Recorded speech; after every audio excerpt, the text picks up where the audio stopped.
अपने भैया धीरेन्द्र जी को और आए हुए साधु संत समाज को मैं पंडोकर धाम की पीठ की ओर से, अपने छोटे भाई को और व्यास गद्दी के आचार्य को और साथी व्यास रूपे श्री कृष्ण द्वैपायन को मैं प्रणाम करते हुए मैं अपने छोटे भाई धीरेन्द्र जी को पंडोकर धाम के लिए आमंत्रित करता हूं।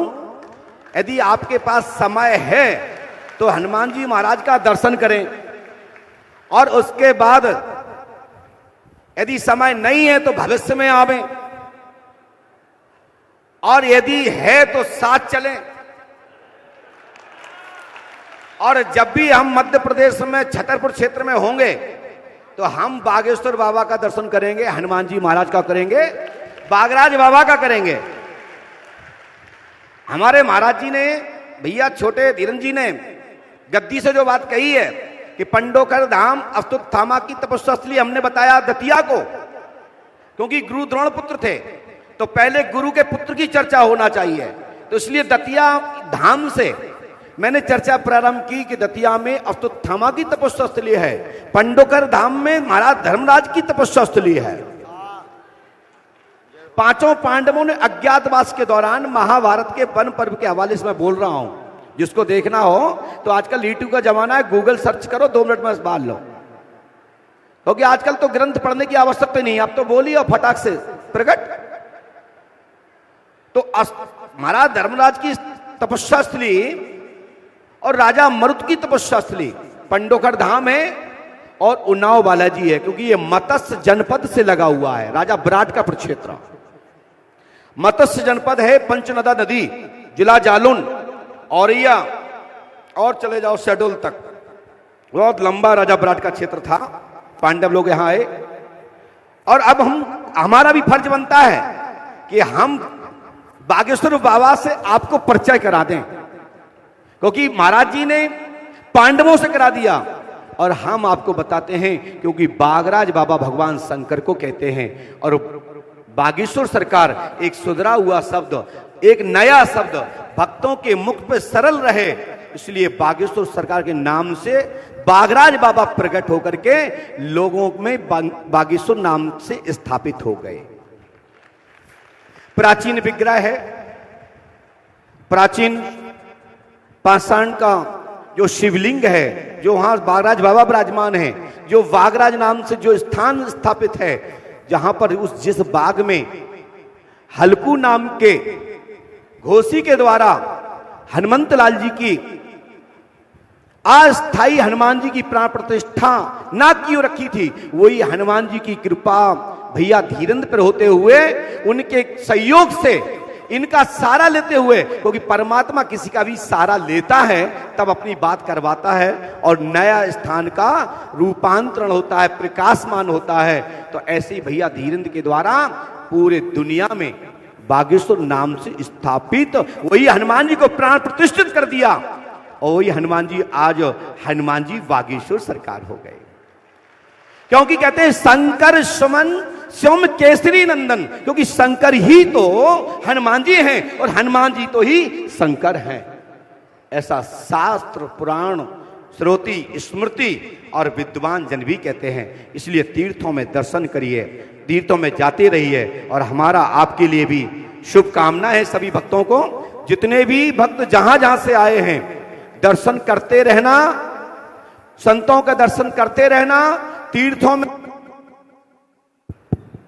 तीर्थों में जाते रहना, और तीर्थों में जाने से जीवन में परिवर्तन होता है और आपकी मनोकामना पूरी होती है और जीवन में किसी प्रकार का विकार नहीं आता है। जब भी विकार समझ में आए, जब भी कोई संकट समझ में आए, तो तीर्थ की ओर निकल जाओ, चाहे काशी की ओर निकल जाओ, चाहे वृंदावन की ओर निकल जाओ, चाहे चित्रकूट धाम अयोध्या के लिए निकल जाओ, चाहे बागेश्वर के लिए निकल जाओ, चाहे पंडोकर धाम ओरछा धाम के लिए चले जाओ, या दतिया पीताम्बरा पीठ आ जाओ, आपके जीवन में संपूर्ण विकार खत्म हो जाएंगे। सबका अलग अलग तरीका है, अलग अलग सिस्टम है, सब अलग अलग डॉक्टर, अलग अलग वैद्य, अलग अलग तरीके से, अलग अलग पद्धति से, अपने अलग अलग गुरु के बताए हुए अनुष्ठान से, जब से आपको लाभ पहुंचाने का प्रयास करते हैं, और सभी करते हैं। इसलिए मैं किसी पर कोई भी टिप्पा टिप्पणी नहीं कहूंगा, बस अपने छोटे भाई को पंडोकर धाम के लिए आमंत्रित करता हूं, साथ चलने के लिए तैयार रहें। और उसके बाद यदि टाइम नहीं है, यदि नहीं है तो कोई बात नहीं, जब समय हो तो पहले पंडोकर धाम आप आओ और हम सब परिवार तुम्हारे यहाँ आए। बिल्कुल हम आएंगे। हमने अब तो हमारी दादाजी बात करें। आपसे कथा के लिए पहले ही कहा कि आप हमें कह दो, हम एक बार अभी दर्शन करने आएंगे और कथा भी सुनाएंगे। और दक्षिणा बड़े भैया से ना ले भी, की से ले भी, सो अतकारी ले भी। बिल्कुल आएंगे। बड़ा आनंद आया, पूज्य महाराज जी पधारे और आमंत्रण मिला है हम पंडोकर भगवान के चरणों में भी दर्शन करने, हनुमान जी महाराज के चरणों में। आपको एक परिचय और करा दें, ये मेरा छोटा भाई है। व्यास गद्दी पे बैठने के बाद व्यास आचार्य, व्यास रूपेण है ना, साक्षात व्यास रूप स्वयं श्री कृष्ण द्वैपायन विराजमान है। जहां पर भी व्यास गद्दी पे जो बैठता है वो भगवान स्वयं श्री कृष्ण का स्वरूप होता है। भगवान सूत जी महाराज का होता है, रामकृष्ण जी का होता है, उग्रश्वर वाग जी का होता है। शौनकादिक ऋषियों में सभी ऋषियों जितने यहां बैठे कथा सुन रहे हैं, ये सब ऋषियों के स्वरूप में बैठे हुए हैं। और साथ ही ये 11 भाई हैं, 12वें में इनका भाई है। 3 और जुड़ गए, ये बगल में बैठे भैया। ये तो आपके भाई हैं, ये हमारे शिष्य हैं, हमारे घर के हैं, तुम्हारे भाई हैं तो अब हमारे भी भाई हैं। क्या लाइन कनेक्शन ऐसे आ गया ना? वैसे तो शिष्य हैं, भक्त हैं, और लेकिन आपने भाई बना लिया तो हमने भाई बना लिया, नहीं तो हमारे अलग अलग रिश्ते हैं, उनसे बहुत सारे रिश्ते हैं। और दतिया जिले वालों के नाम इनका बहुत इतने रिश्ते हैं कि गिनती नहीं कर सकते। यहाँ पे जितने यहाँ पर इतने विद्वान लोग बैठे हैं, हमारे भैया भी विद्वानता में कम नहीं है, खुद मंत्र बोलते हैं, खुद अनुष्ठान करते हैं, जाने कितने प्रवचन खुद बोलते हैं, इतने श्लोक बोलते हैं जितने महाराज जी हमने और आपने नहीं बोले वहां अभी तक। यहाँ बैठ के मंच पे जब भी प्रारंभ करते हैं तो श्लोक सही करते हैं, और मूड बन जाए तो पूरी कथा चालू कर देते हैं। हाँ, क्योंकि ब्राह्मण बालक, और फिर ब्राह्मण तो ब्राह्मण होता कभी भी, वास्तविक ब्राह्मण है तो ब्रह्म जानीति ब्राह्मण, वेद पाठी विप्रह, है ना। तो हमारा आपसे कहने का मतलब है, हमारा एक दिनेश शास्त्री हैं, पंडित दिनेश शास्त्री जी, इनके बड़े दादा, बड़े भैया, वो हमारे शिष्य हैं और हमारे भाई भी हैं।